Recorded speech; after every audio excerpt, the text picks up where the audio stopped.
Hey everybody, welcome to the George Mossey Show. I'm a little late tonight, unfortunately. I had a crazy day. We're gonna wait till everybody gets here. Kara and Dee Dee should both be here tonight, reunited, and it feels so good. Hi everybody. Hey Mark, I see you're in Arizona and I didn't get an invite. Just gonna drink a little tea. I'm not mad, just offended. Just saying, Mark, just a little bit offended. Just a little offended, Mark. Mark, I'm just a little offended because you did not invite me. It's okay though. Oh, I saw you were with David and Annie. I'm a little jealous. It's fine. It's totally fine. Hey, Coast to Coast teacher. Hey, Portuguese princess. Hey, Ches. Missed a day drinking party. You know, a day drinking party is basically what I like to do on a daily basis. So, whatever, Mark. We'll talk. I feel like we don't see each other eye to eye, right? Where are you, Dee Dee? Hi, the Diva Speaks. Hi, everybody. Marie Cup, yes, I do really love Disney stuff. So I think this is Disney, but yeah. Hi, Jasmine. How are you? Congratulations. We all saw your wedding, Jasmine, and you looked beautiful. Congratulations. Thank you. Dee Dee is here. Hello, Dee Dee. Kara, we're waiting on you. Guys, so this is episode 8 of The Single Life. Jamal and Veronica were back. And,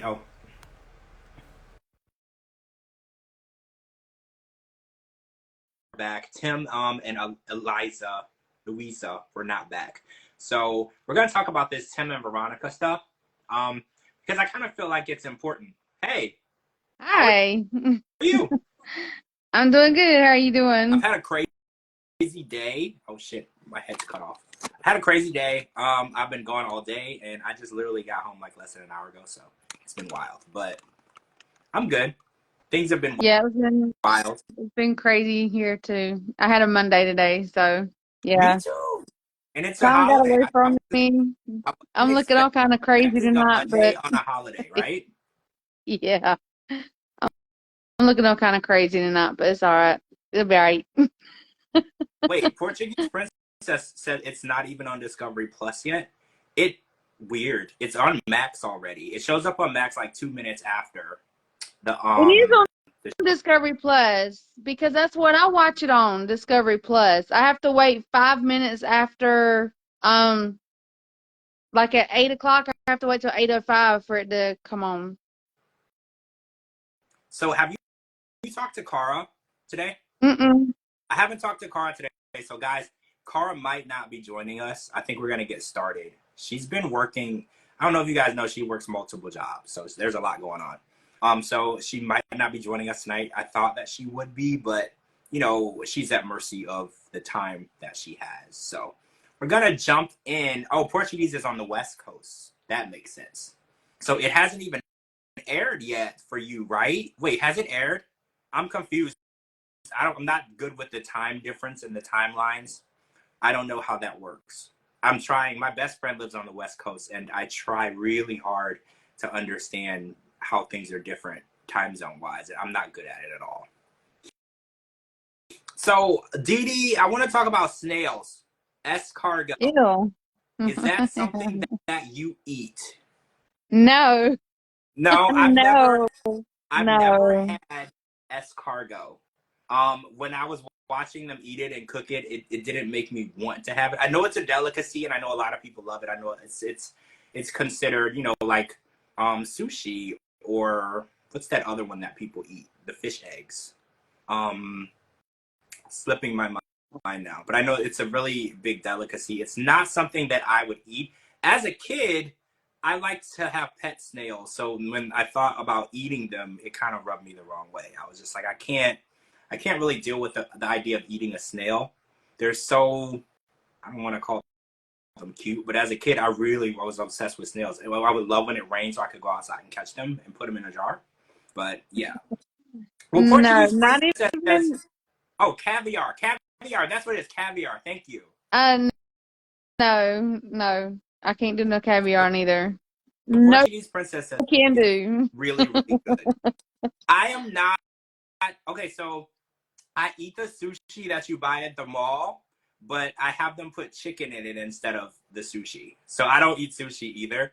I don't know. It's just the smell for me, right? Like I can't really do that. And I know in Greece they have a escargot festival where you literally go to the festival and there's all different types of escargot cooked different types of ways, and it's just literally them eating escargot. But that's unimportant. I just wanted to talk about that because I was like, I'm not eating no snail.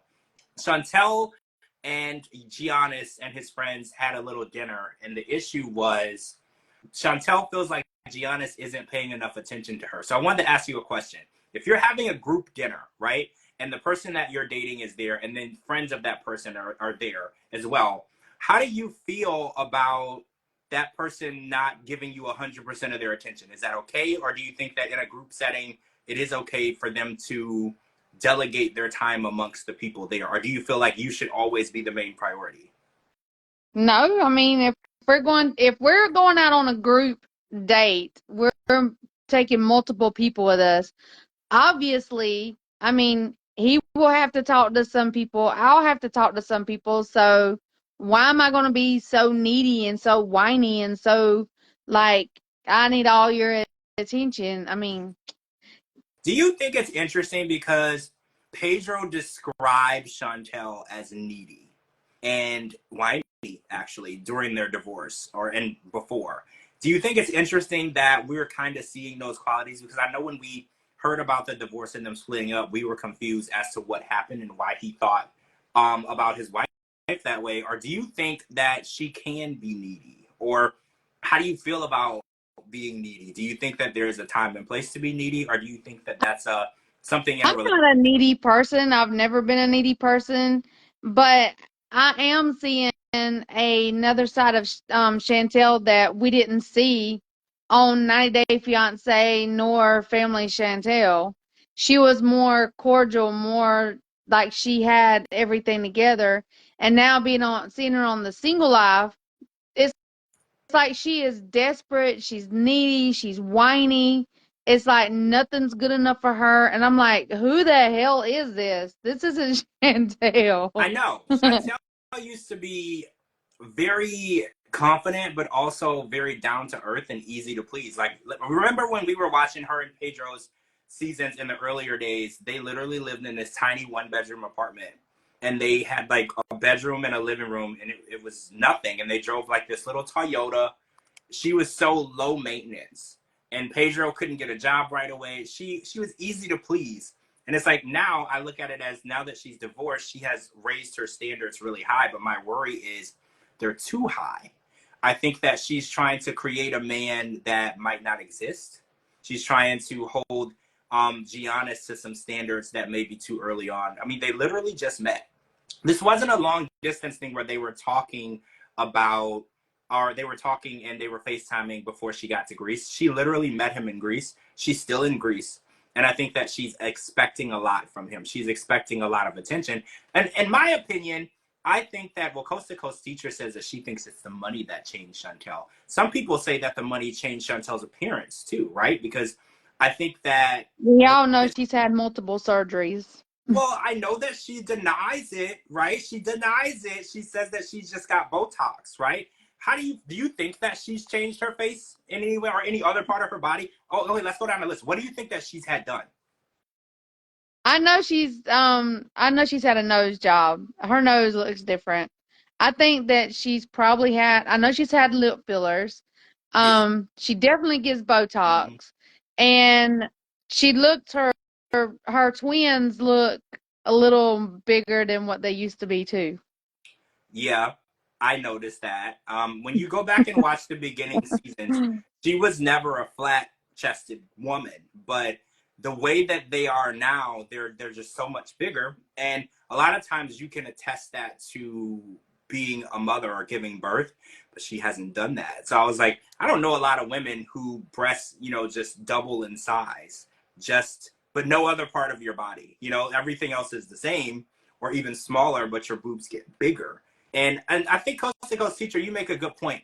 Why do people deny what they're having done? Because we can physically see what they're doing. So it's like, what is the deal with like them saying like, oh, I didn't get any work done, I didn't do that, and denying it when we can physically see what they've done? Because, you know, Darcy and Stacey have gotten a lot of surgeries done. They've even done them on the show. They've let us come along with them to Turkey to get it done. So what do you think the deal is with people denying what they're having done? Because, you know, Shekinah back on the other season has made it seem like, oh, I have not had any work done. And we've seen pictures of Shekinah where she looks like another person. So we know that that's not true. Yes, she was even wearing a fake nose because she was recovering from nose surgery. I don't know why people deny it. I mean, I It's not I don't know. it's I not don't something know. to be embarrassed of. Like, okay, let's be honest. If I had a whole bunch of money,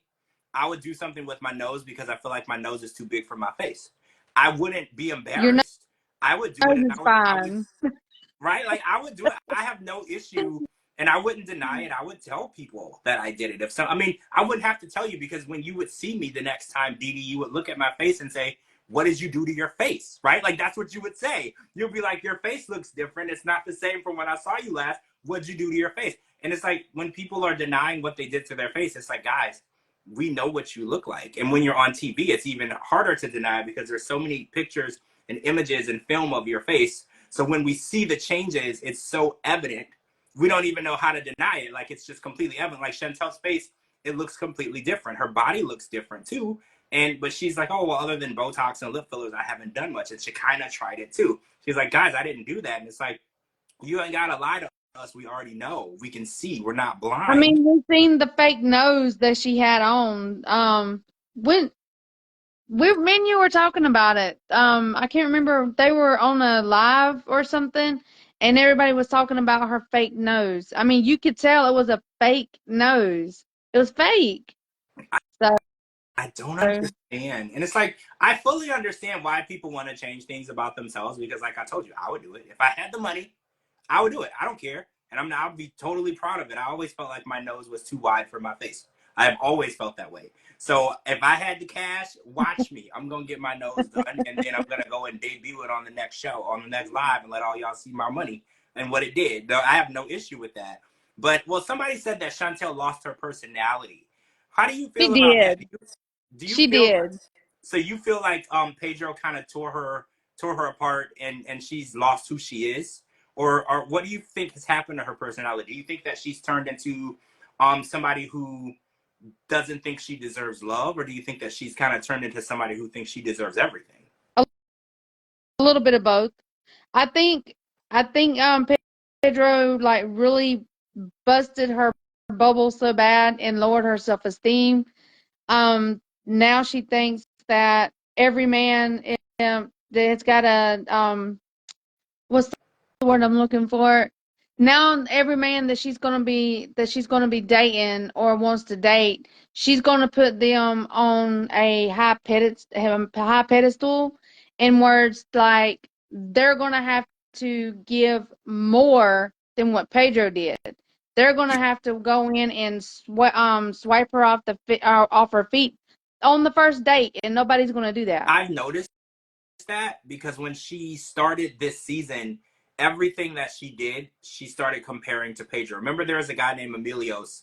He was on a motorcycle and he gave her a ride, and then she kissed him, and she's like, she freaked out. She's like, this is what Pedro did. And then she's starting to compare everything and everyone to Pedro. And I think that that's a really bad thing to do because if you have a bad relationship, that is very specific to that person that you're with. Not all men are bad, not all relationships are going to end horribly, and I think you have to go into it with an open mind.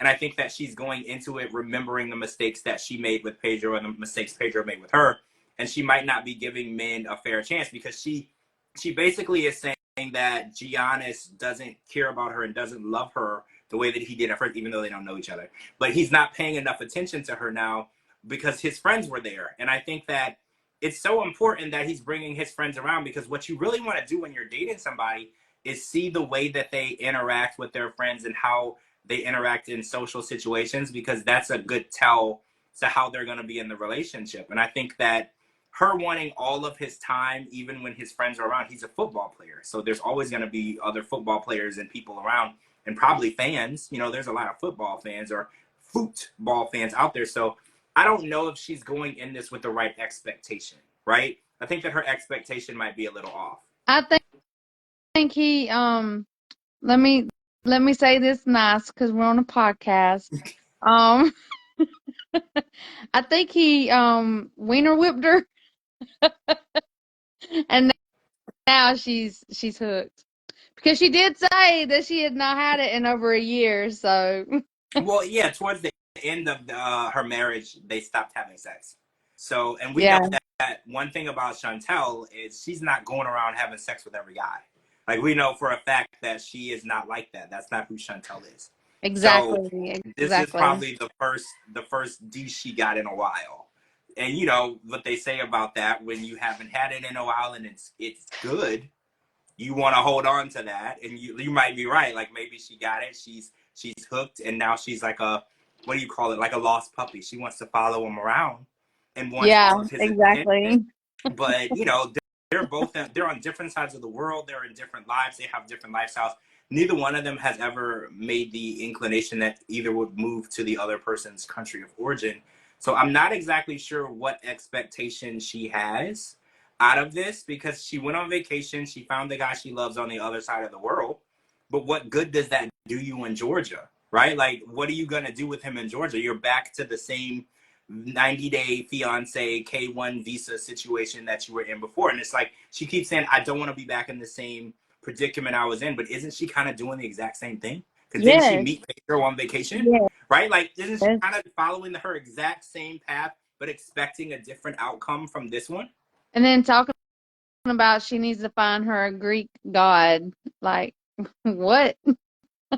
I think that, you know what, we were watching Diaries, and Courtney did like a speed dating situation where she had like 4 or 5 dates in one sitting. I think Chantel needs to open up her options to all types of different men. Because you know what people always told me when I would go car shopping, or if I would go buy something expensive, don't buy the first thing you see. Don't buy the first car you test drive. Don't buy the first pair of shoes you try on. Don't buy the first watch that you try on. Try on lots of stuff, test drive lots of cars. I think that she went on one date and, like you said, fell in love and got dick whipped. And now she's trying to hold on to him. She doesn't even know what's out there. She was married for 7 years. I think that she should be out there. And see, this is the same thing I want to say about John, too. He's going to go from single to trying to get married. I think you should see what's out there and see what your options are, because once you lock into that relationship, you're going to feel Yep. stuck. And once you feel stuck in a relationship, you know, you'll start to build animosity towards that person, but it's not really their fault. Yeah, coast to coast teacher, that's exactly what I'm trying to, the word I want, rebound. He's a rebound. She wants everything at once, and she's holding on and latching on to the first person that she can get it from. I think she should go on 10 dates. And, you know, some guys never call him back. Some guys try to see how it goes. Like, I think that she doesn't know what's out there. And the guy that she thought was her forever person wasn't. So her judgment is tainted. So I think that she should go and experience lots of different personalities. And, you know, Greece, why are you looking in Greece if you're looking for a husband? You live in Georgia. Like, I question everything in that situation. Yeah, me too. Me too. And I don't like the Chantel that we have now. I don't like her. She's not the Chantel that we've known for many years. So it's yeah, she's done a 360 turn. Well, when you go from no followers to 1 million followers, you know, you don't always stay the exact same person you were. Like, she's got 1 million followers. She's well known. She's doing appearances. You know, she's different. Even her face and body, everything about Chantel is different. She's on another level. Oh, Portuguese Princess says, isn't she in a relationship with a rapper from Atlanta? So you're thinking of Waka Flocka Flame, who's a rapper from Atlanta, who's recently divorced. He had a show with his wife at the time, and they're divorced. They have been seen together at events. and photographed together. Chantel has not confirmed or denied that she's with him. But as far as I could tell when I scour over their social media, they're never really at the same place at the same time other than the events that are publicized. So I can't say that they are together. I can't say that they didn't maybe have a fling, because they were together a little bit for a little bit of time. But as far as I know, she's not in an actual committed relationship. And also, a rapper, that would be the worst possible person for her to try to get a relationship with, because he's divorced from his wife Tammy. They had a show called Waka and Tammy, and the reason why they're divorced is infidelity. So I'm gonna, fingers crossed, say that she didn't open that can of worms. If she's looking for the right guy, that wouldn't be the right guy. No offense to Waka Flocka, I think he's a good guy. He's a good rapper.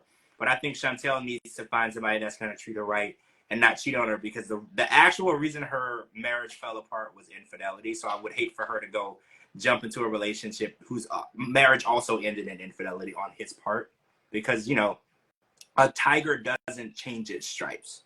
They can only be who Exactly. they are. Exactly. Also, John and Megan. So Megan and John are having this conversation after this meeting with Thais and Patrick, where they kind of threw John under the bus, and Megan is really worried because they told her that, one, John's not ready to be a father. Two, he's not ready to be a father to a special needs child. Three, he doesn't want to have any more children, which is actually true. So how do you feel? Because they've been dating for, like, I don't know, 5 or 6 months, and it's kind of serious. They're thinking of moving in together.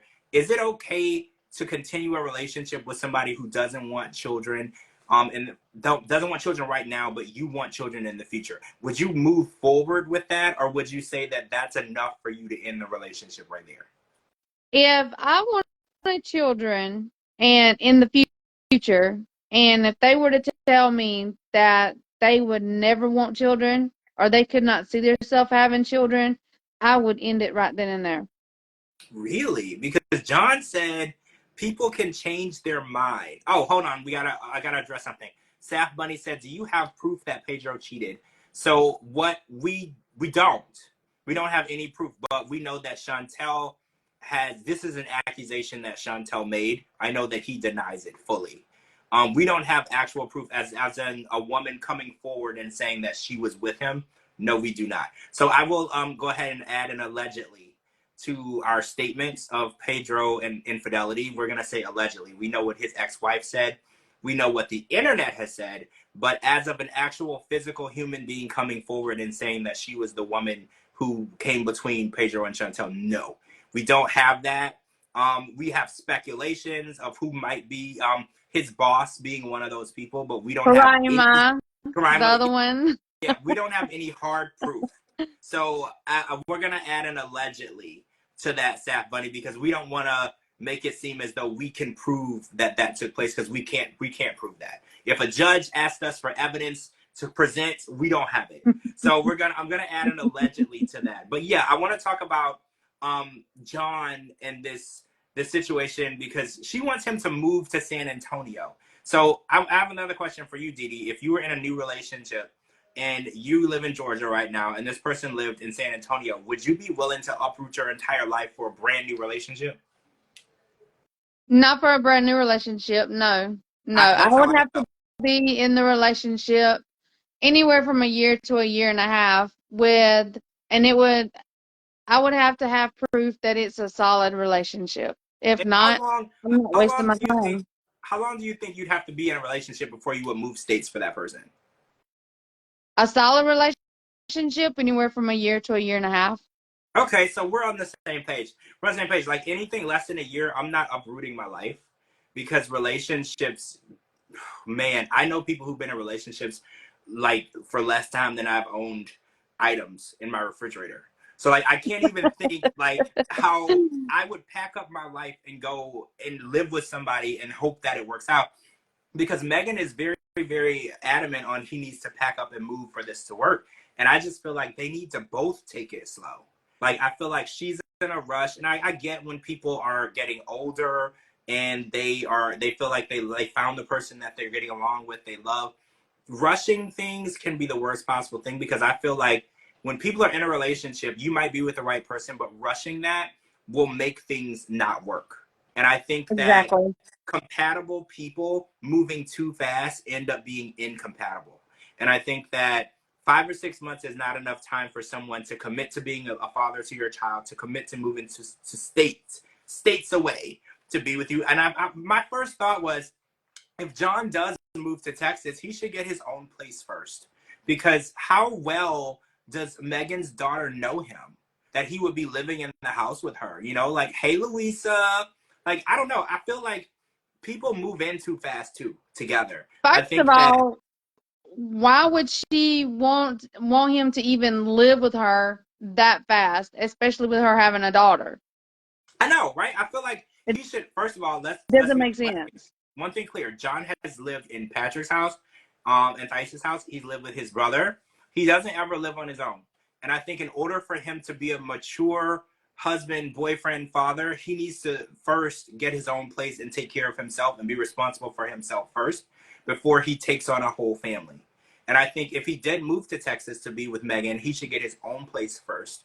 And they should date, continue to get to know each other and build that strength and foundation before they move in together. And I think that if Exactly. they go about it the way that they're going about it now, is not going to work out. Because she Mm-mm. already has her doubts and worries, and I don't blame her. He's not really mature. He was a professional bachelor. That's how he described himself. He's a professional bachelor. He dated around. He eats when he wants. He sleeps when he wants. He does whatever he wants. He drinks when he wants. Remember, Thais was like, "You're the only man I know who has a beer at 9 a.m."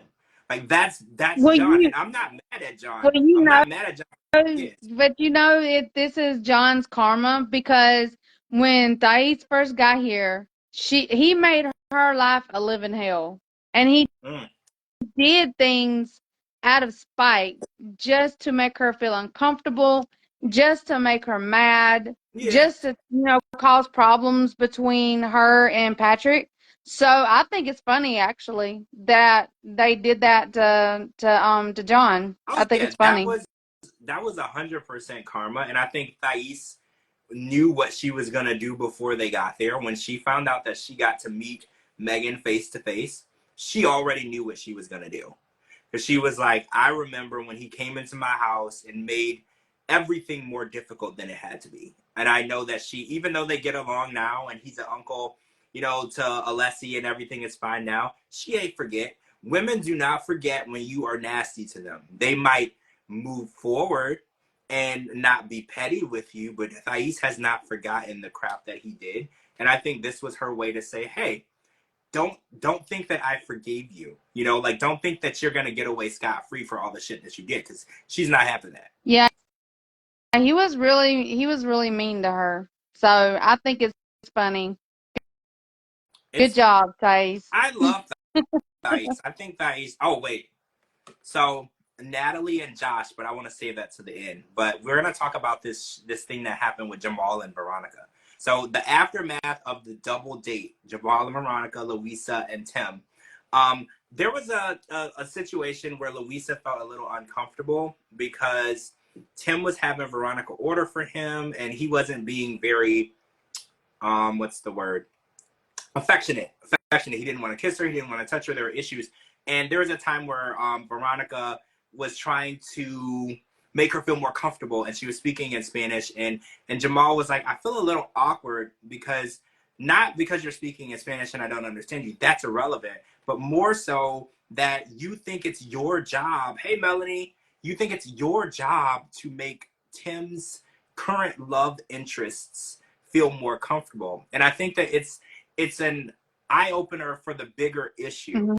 because Veronica and Tim are more invested in each other than they are invested in their own current love interest. And I think it was very obvious the way that Veronica reacted to Jamal questioning her, because she kind of was like, oh, well, you told your mom, as though Jamal telling his mom who he's dating is an equal or similar situation to Veronica including Tim in every aspect of her life. And No. even Jamal said, like, my mom changed my diapers. Tim had sex with you. Like, how are you making these two things as though they're similar in any way? And I really shows the dysfunction between Tim and Veronica. And I know people want to say, oh, they're just good friends. There's a lot of dysfunction there. And I don't think that they're acknowledging that they are the ones holding each other back. Yes, in the kitchen, Tim and Veronica should be unsmothered. I agree, because the intimate moments of their life that should not be shared between each other are an open dialogue. And Jamal is like really, like, I want to be in a relationship with you, and I feel like I'm in a throuple. And hi, Indigo. And he's like, well, I'm in a throuple, and I didn't sign up to be in a throuple. I don't want to be with him. I want to be with you. And I feel like the way that she reacted and told him to leave her house. How do you feel about, first of all, how do you feel about her reaction where she said that she should have the right to tell Tim what's going on because he told his mom? How do you feel about that? No, Veronica's acting like a child. Veronica is acting like a little, she's throwing temper tantrums. And how is she going to compare Jamal telling his mom with versus her telling Tim? I mean, Jamal, I had to side with Jamal on that, because her and Tim was in a relationship for many years. They are not family. And the only reason why they're still in the relationship is because Tim is, that's Chloe's, well, not her biological dad, but that's her dad. He raised her. Yeah. I get that. But Jamal and his mom, I mean, why wouldn't Jamal tell his mom? They have a very close relationship. My kids tell me everything. I mean, I looked at it as, because I know there's a lot of people who are separated or divorced and they share children, and they co-parent those children or child together. But one thing that I know that they don't do is discuss their intimate love lives with each other, because they're not on that level anymore. They're not in a relationship. And I think that the fact that she feels it's normal for him to be so invasively active in her life, in her love life, I think that's where the dysfunction comes in. And I think Jamal was kind of standing on the outside looking in, like trying to point out to her why this is an issue. And the only thing she could see was he was the issue. And I think it just shows the level of codependency that they built with each other. Like, everybody is wrong about their relationship except them. And don't get me wrong, you have the right to be friends with whoever you want to be with. My best friend in the world is a woman. I don't tell her who to date, or I give my opinions, and we talk about things, but, we do have limits too, So it's like, I think that the level of codependency, and then the level of blindness to how it's toxic is interesting. Wait, people trash Jamal and Kim gets upset. You put yourself out there. Yeah, I mean, I have to say, when people are talking about your children, and Dee Dee, I know you can attest to this, that's a different level of trigger. Oh, And yeah. And especially people who are on the outside looking in, like, that is a different level of trigger, and you want to defend your child. I've never met a mom in my life who did not defend her child. And I think it's something that, and this is right or wrong. I've watched the news where somebody did something horrendous, and their mom is the very first person saying that they were a good kid. And you're looking at what the news said that they did, and you're like, I don't agree with you, ma'am. I don't agree, but you're never going to tell a mother that her baby is not a good person. So, yeah, I think even if they're wrong, we will still defend them. Yes. Through thick and thin. And I think that, I think a lot of people are like, oh, well, he's grown, let him fight his own battles. To a mom, like my mom, she turned 70 in September. And if I need something, or if someone says something about me, she's still defending me to this day. Yeah. Okay, like, she's never going to stop being my mom. I've been grown longer than I've been a child. Like, I'm grown. But when it comes to my mom, she's always going to stand up for me. And I don't know any mom who doesn't. Oh, but you put your kid out there and he looks to be a player. Sam Bunny, you're not wrong. When it looks like someone is a player, you are the, what's the word? The behaviors that you show. So if it looks like you're doing something, or you're hopping around from woman to woman or whatever, it is true. You're going to have to live up to and deal with the comments that come with the actions that you give. I agree with you 100%. Oh, wait. It won't change until Chloe is at college. Veronica and Tim are committed to co-parenting. As long as Chloe is a minor, Kim feels protective concerning who Veronica dates. Okay, so Chaz says that until Chloe goes off to college, he's always going to be invasive. But what is it really? I don't know. This is hard for me because how important is it of who Veronica is dating? Because if Tim is always around, he's welcome in the house, he has a key to the house, he can always be present. Does it matter who she's dating specifically? Because Tim can always be there to protect her.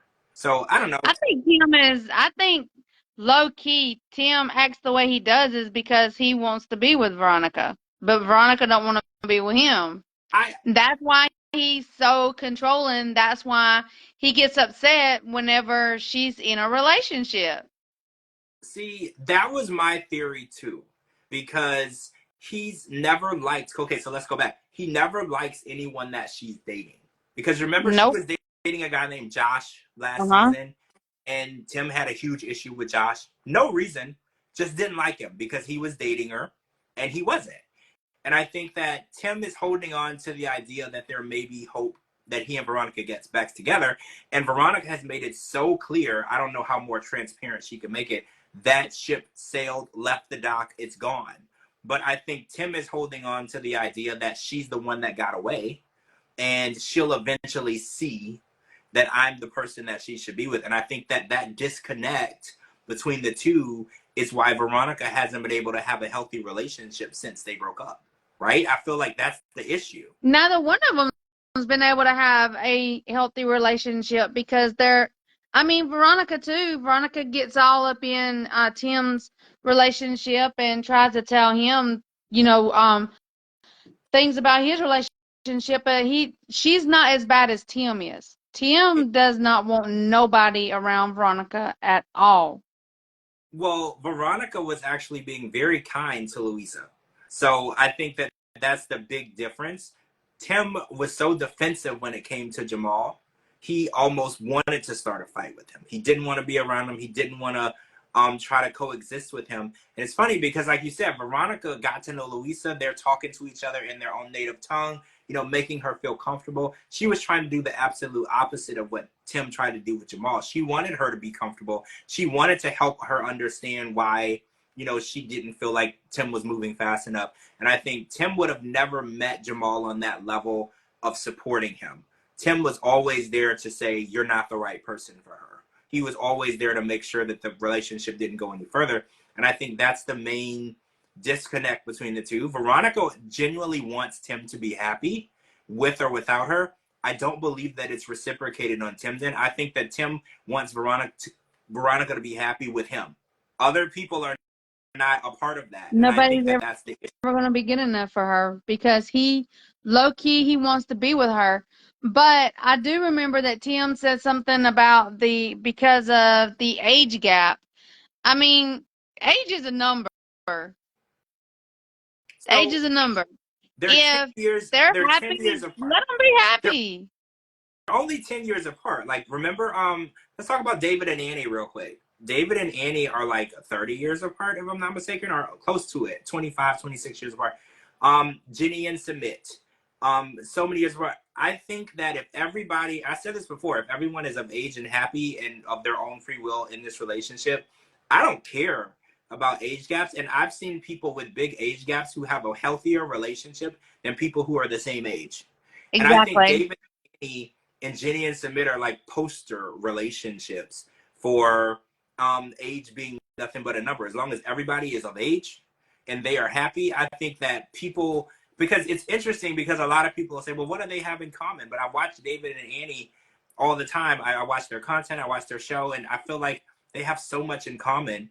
And I don't think that there's ever an issue of David being too old for her.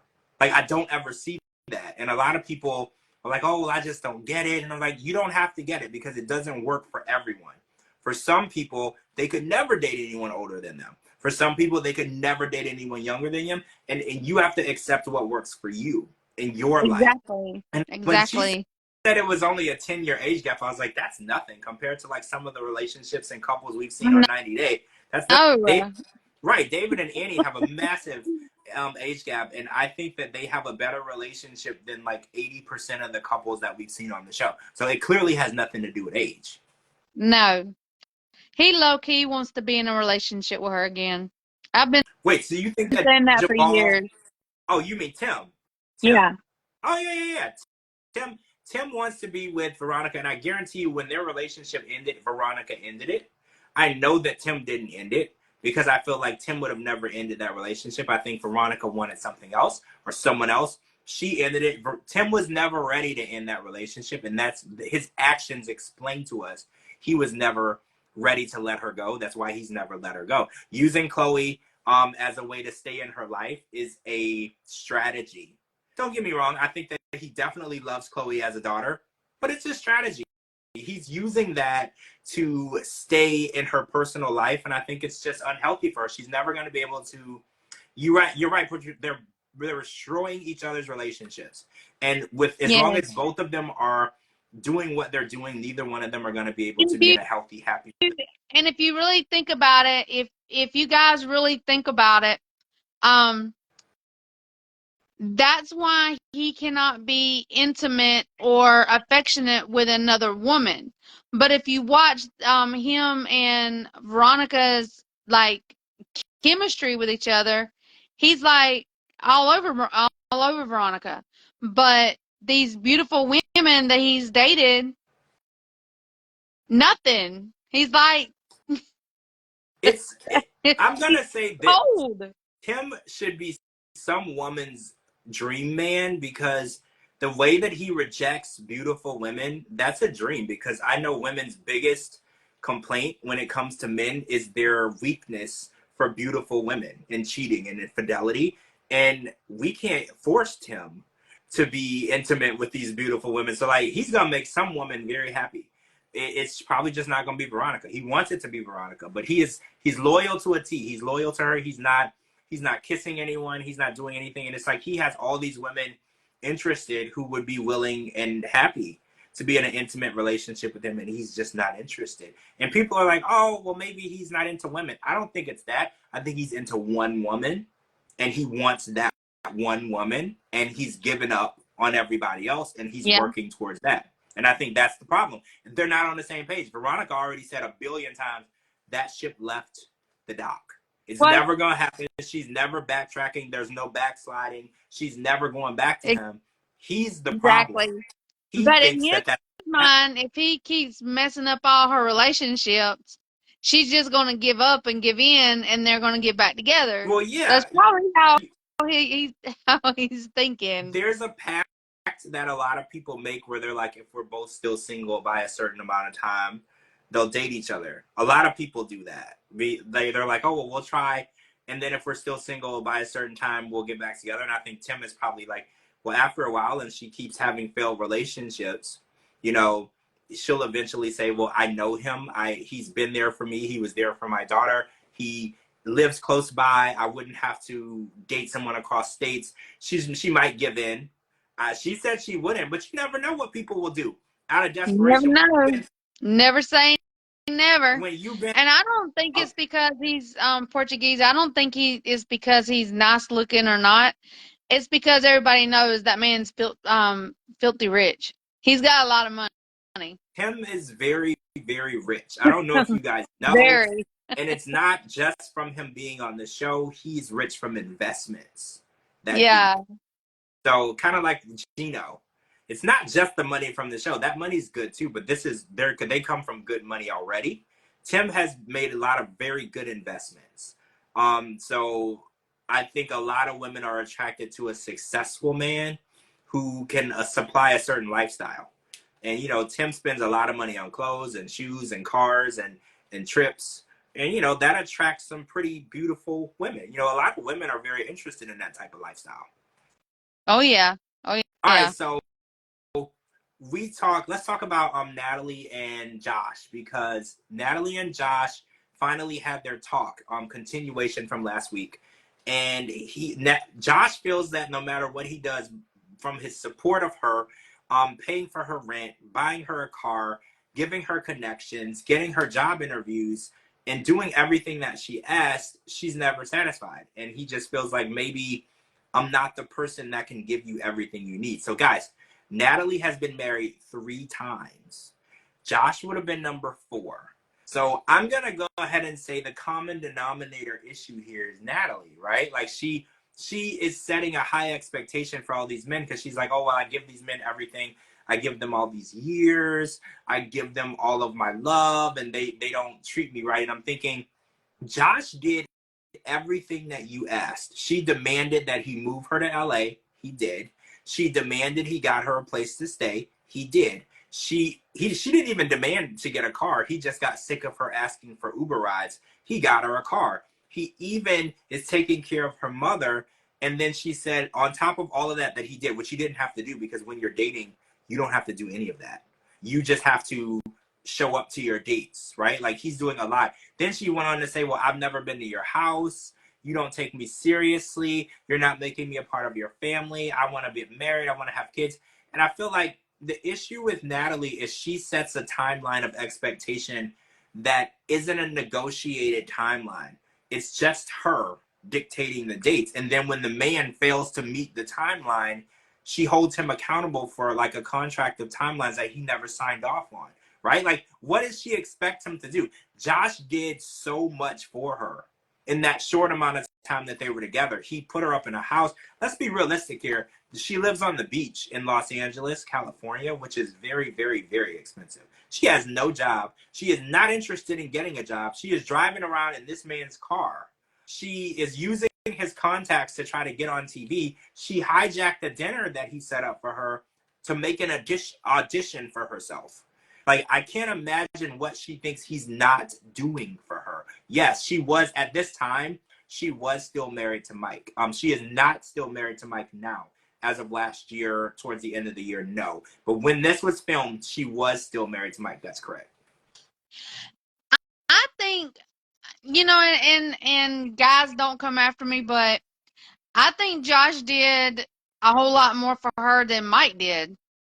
Yes, I agree. He did. And I think Mike paid for the K1 visa, and I think that he felt that he did his part. And I think that might have been the main reason why she didn't stick around very long. She expected way more from Mike. And I think Mike was in it for love. And a lot of people feel like Josh is in it to better himself in the business. So a lot of people are like, he's not necessarily in it because he loves her. He's in it because there's cameras following her around. Now, let's be real though. Whatever money or notoriety that he got from dating her, he lost in housing her and feeding her and buying her a car and doing all this stuff. Like, he didn't make any money off of this. I'm pretty sure he's upside down in this investment by now, right? Yes. I mean, she's all she did. Josh took care of her, but she used him to her benefit because of him, her face is out there. Because of Josh, she knows famous people. Because of Josh, she's living this, lavish life. And so she can't be mad at Josh when she's the one that pretty much scammed Josh. What do you think what is her expectation of a relationship? Because that was kind of what I was questioning when Josh basically was like, this isn't going to work. I don't know how to make you happy. And I'm thinking, like, what does she actually want from a man? Because everything that she asked Josh for, he did, minus she wasn't invited to his house to meet his children and meet the mother of his children. Okay, so let me ask you that. Was that something that you feel he should have orchestrated? Do you think that Natalie should have been able to meet his ex-wife and his children? Or do you think that he was waiting for the right time? How do you feel about that? Well, she did meet his ex-wife, and they didn't get along. Remember, they went on Oh, it was a boat a ride. boat. Yes, It was a boat, right? Yeah, you're right. yes, You're right. and she didn't like Natalie. So, She already seen red flags the minute Natalie stepped on the boat. But I agree with Josh, because if you're still not sure about that relationship, I don't care if you're in that relationship for 10 years. If you still not sure about that relationship, do not introduce them to your children or your well, family. And especially yeah. don't let them know where you I, live. I mean, who in the hell wants Nuttily to know where they live? I mean, why was it so important that she meet his children? Because she made it seem like until I meet your children, we're not really in a relationship. It's kind of how she made it seem. So, how long? when you're in a relationship and you have children, what is the proper timeline for bringing this person around your children? Is it over a year? Oh wow. Is it when you get engaged? Like, what's the proper timeline? I would say at least a year and a half, at least. So like a year and a half. Or if you get engaged, would you do it any earlier or would you still wait? I would still wait because I know people that's been engaged for 2 and 3 years and break it off. Yeah, that's true. That's true. I think that she made it so pertinent that she met his children. But now that you bring up the meeting between the mother of his children and her, I think that was probably the main issue Josh had because he knew that there was bad blood. He knew that it was going to be a fight or an argument or an issue. And so somebody on Twitter said that they thought that Natalie felt that she was the other woman. She was being hidden away. Do you agree with that? Do you feel like the way that he was keeping her away from his family made her feel like she was the other woman, or do you think that she just wanted more than she was entitled to? In the beginning, I think me and Kara both thought that she was the other woman in the beginning. But now, like watching the story and then like seeing how Natalie treated him and everything he did for Natalie, I think it was more of keeping him and his children safe, especially his children. Because why would he want to bring somebody like Natalie around his kids? She's psycho. And then look at what she did whenever he got her a job interview. I mean, she went into the job interview and she was talking about how she was glad that he was Josh's family member. And instead of talking about getting the job, she wanted to know everything about Josh. And his baby mama. Exactly. Yeah, you're right. She's So very if he would unprofessional. do that to him, just imagine what she would do to his kids. Yeah. So Geek in the Kitchen, I'm glad you brought that up. That was next. So Natalie went to the fraternity clinic. Wait, am I saying that right? Fertility clinic. Not fraternity, that's in college. A fertility clinic, and she's taking matters into her own hands. And because her mom has been pressuring her Oh to have children. Lord. So she's taking matters into her own hands, and she wants to visit the why do I want to call it that? The fertility clinic to maybe start in vitro the process. How do you feel about Natalie becoming a mom? How do you feel? And first of all, I do not dictate who can and can't be a mom. These are just strictly opinions. But how do you feel about Natalie having a baby on her own? Natalie, before she even thinks about having a child, she needs to get up off her lazy ass and go to work and become financially Yeah. stable, then think about having a child. What is a baby going to do for Natalie? She can't even support herself. She can't support her mom. She can't keep a roof over her head. She can't keep food on the table. She can't buy nothing. So, what does she think that a baby's going to do? You nailed it. That's everything that I was gonna say. You nailed it. The fact that she wants to bring another person into this world when she literally conned Josh into housing her, feeding her, putting her in a car, taking care of her, and then when he tried to get her work so she could become independent, she used the job interview as a way to try to get information about his family. Exactly. Like how in the world would she go about taking care of a child? What is She, she going to do? Tell Josh that it's his? well, right. That was my She's next question Natalie, because so probably I so. always felt Natalie was trying to have a kid with Mike and Josh because she wanted to nail down that child support. That was my opinion. Allegedly, that's what I thought. But if she goes to a fertility clinic, this would be a fatherless child. You can't get child support from a donor. So what's her end game here? Because I always see Natalie as thinking of ways to get taken care of by someone, and having a baby from IVF is never going to get you any money. It's going to cost you money. So it's very out of character for her. So, and I know Okay, that it's a okay, all right. This is where I'm fixing to go with this. Y'all, please don't pay attention to me. I look rough tonight. I had a long day at work. I had a Monday, okay? And I keep messing with my hair because it looks all kind of crazy. I'm sorry. All right, this is where I'm going with this, okay? I think that she's going to try to get the IVF. She finds out she's pregnant and then she sleeps with Josh or Mike and then makes it look like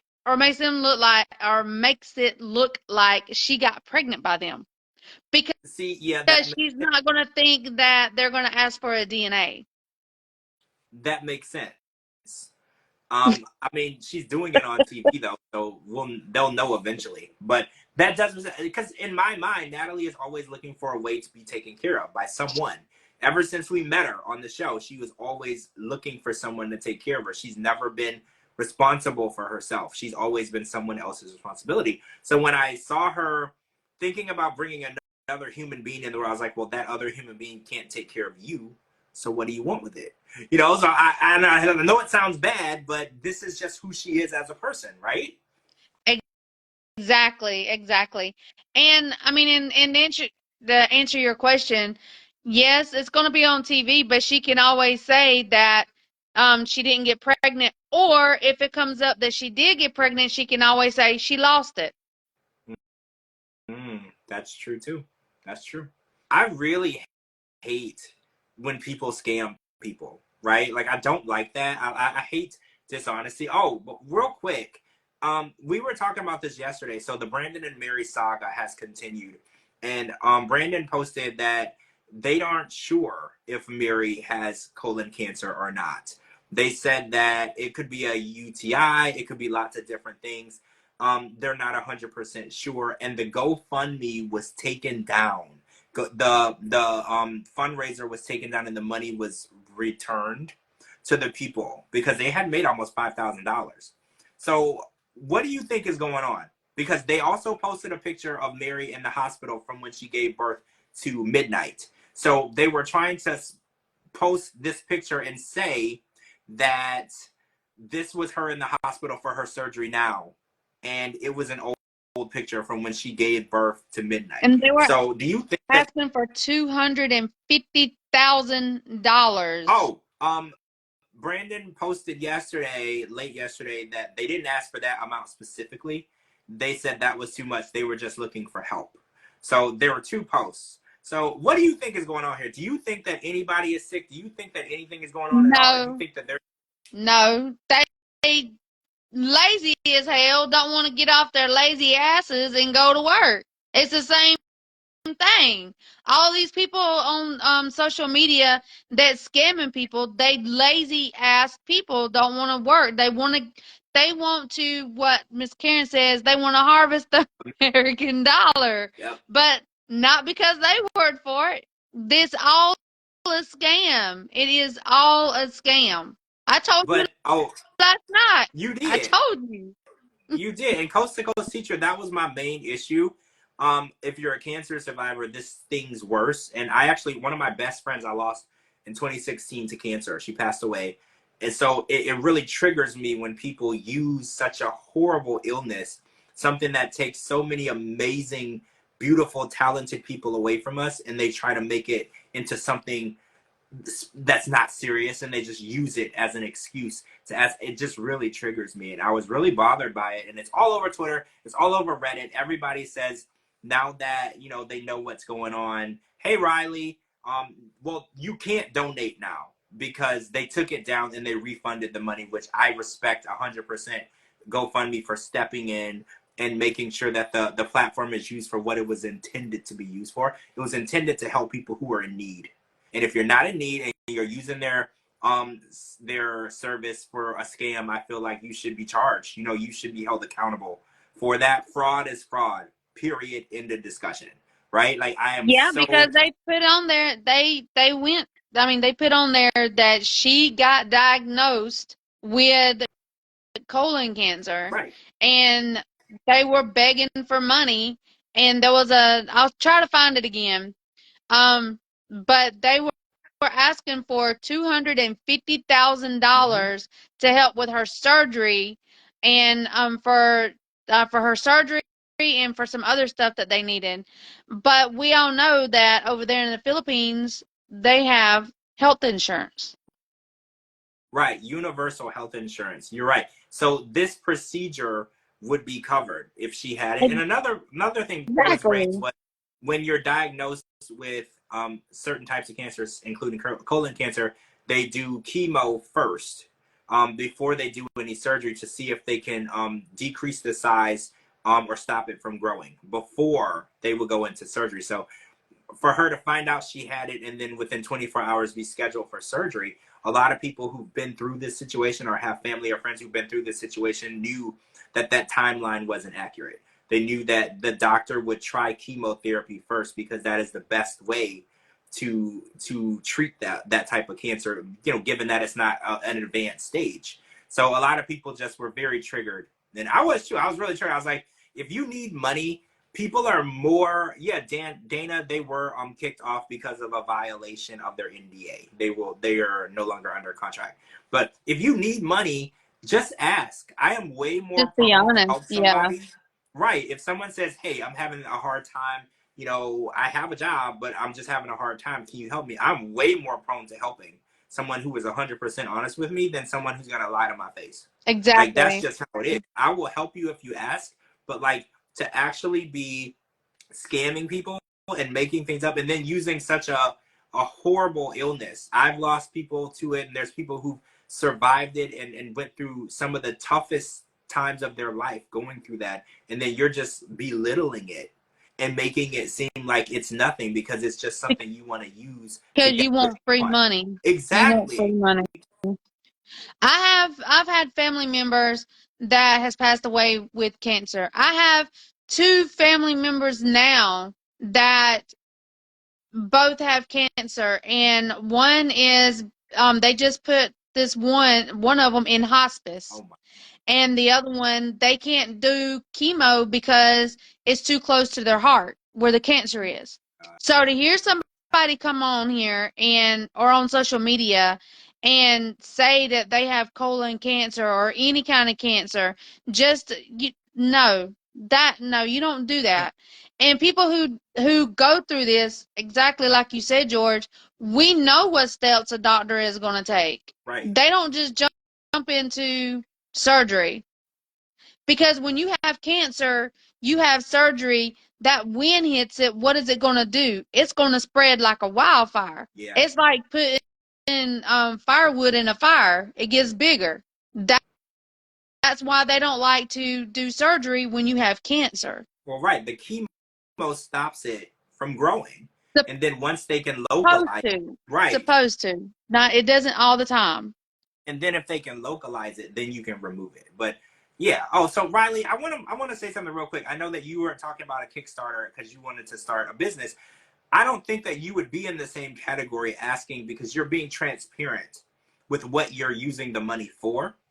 So I just want to say real quick, Riley, I don't agree with you thinking that starting your Kickstarter for your business would put you in the same category as Brandon and Mary. I just disagree. You know, you're being 100% transparent. Your business plan and your business model is there for everyone to see. Oh my gosh, Dana, I'm so sorry. Her mom passed away from lung cancer at 51. I'm so sorry. But I think that your Kickstarter would not be anything close to what is going on with those two because they're lying, right? Like if you were to start a Kickstarter, you were going to use that money to start a business, and that business would exist, physically exist. People would be able to use it, go to it, experience the services. So no, I think that it's very different, and I think that your reputation in itself, Riley, is different. So people expect truth from you. You have a very high ranking job, and I think that people would trust more what's coming from you than they would trust from these two people who've been lying since we met them, you know? Oh, Exactly. one more thing. There was some really good news that Josh posted. Josh from The Single Life. His son, Jet, has successfully went through surgery and he is recovering. He posted a picture of Jet. He was in good spirits.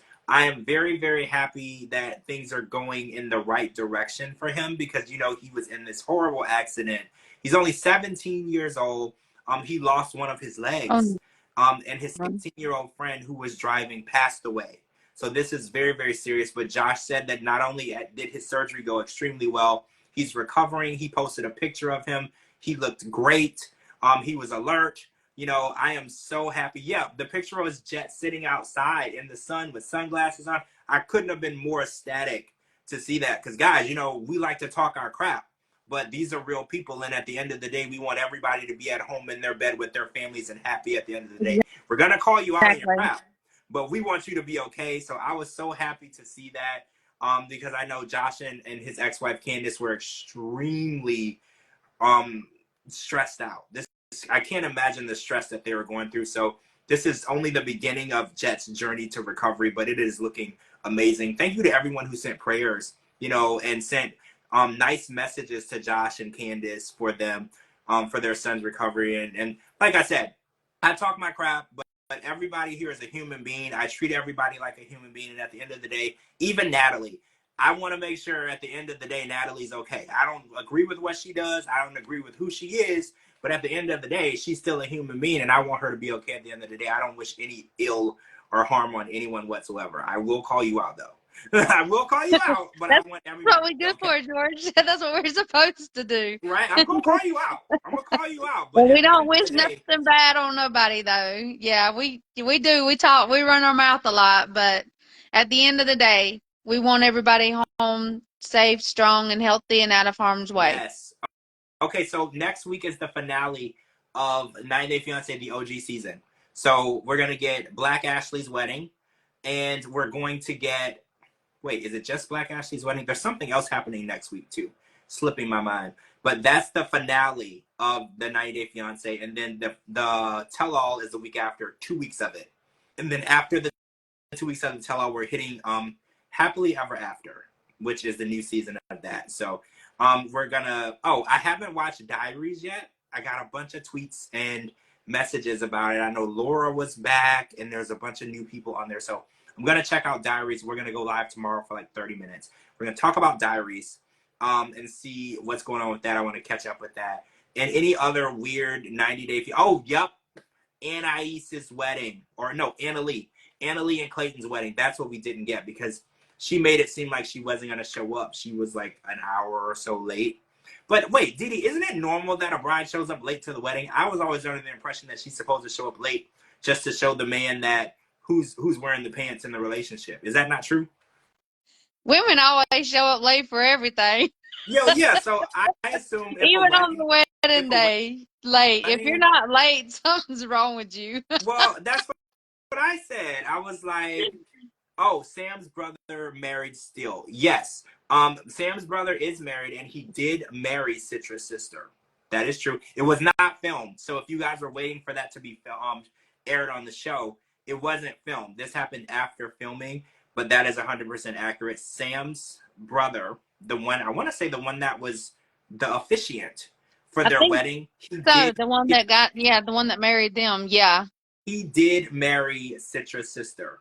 There's a lot of speculation on that, guys, on how that came about, if the sisters came over here looking, you know, for men to marry. So we're going to talk about that, too. Yeah, that is a thing that did happen. Yeah, so that's some drama in itself. But we're going to come back next week, because next week's the finale. So we're going to finish off that season with episode 19. And then 20 and 21 will be the tell-alls, and then we're going to jump into Happily Ever After. We'll be back tomorrow for some 90 Day Diaries chat, because we want to check in with all of our OG people and see how they're doing as well. Thank you for joining us tonight. It's late. It's 11:19. It's late tonight. Thanks for staying up late with us. Thanks to my co-host, Dee Dee, for joining. She's tagged in this video. You need to follow her. And we're, fingers crossed, going to have Kara back tomorrow. She's been really busy. There's been a lot going on. So we're hoping, fingers crossed, that Kara will be back. So all three of us will be back together. Finally, because this will be our first time all three being back together if she's back tomorrow. Make sure you're following me on all social media platforms at George Mossey, GeorgeMossey.com. Anywhere you put your podcast, anywhere you get your podcast, type in the George Mossey Show. Thank you for joining us. Happy President's Day also, guys. And everybody have a wonderful night. Night. Bye-bye.